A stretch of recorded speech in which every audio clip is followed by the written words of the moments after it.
And with that, we go to this week's cheat sheet as we run down the highlights of what happened in the world of gaming.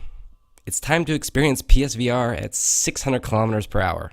Wipeout Omega Collection launched a free update which puts the entire sci-fi racing game into the VR world.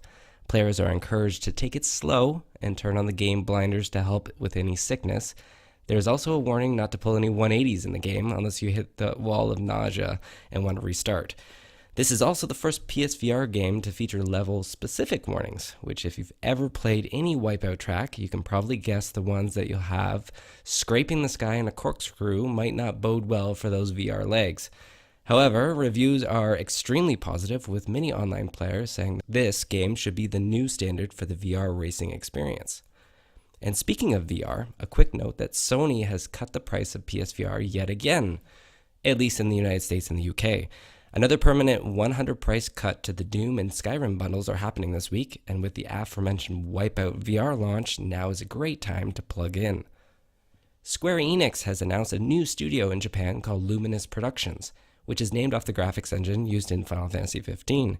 This new division will be headed by Final Fantasy XV director Hajime Tabata, along with some of his crew who will work on creating other AAA games as well as other entertainment content.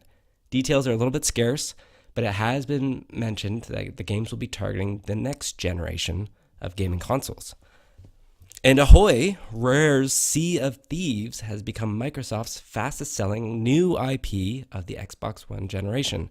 Despite some lukewarm reviews, more than 1 million people played on launch day, and more than 2 million during launch week. Microsoft has been long overdue for a gaming success story, and Sea of Thieves is turning out to be a piece of gaming gold instead of a buried treasure for the company. Rare has also been pretty involved with its gaming audience, consistently pushing out communication on upcoming patches and tweaks to gameplay, which is always good to see from a developer. Cough, Battlefront 2. Once Xbox gamers are done with the sea, though, they can turn their attention to the stars, as No Man's Sky was just announced for the platform. Featuring 4K and HDR upgrades, Hello Games has announced the game will be available this summer, along with a promised big brand new free update entitled No Man's Sky Next, which will be also available for the PS4 and PC. We can only hope that a VR version is in the works, but we'll have to see what Sean Murray and Hello Games comes out with next. On the gaming front, freebies for April were also announced for each console. PS Plus for April was featuring Mad Max and Trackmania Turbo, which does have a VR portion, and for the PS3, In Space We Brawl and Toy Home. You can also get Qbert rebooted for PS3 and PS4 if you so choose. Xbox games with the gold was also announced.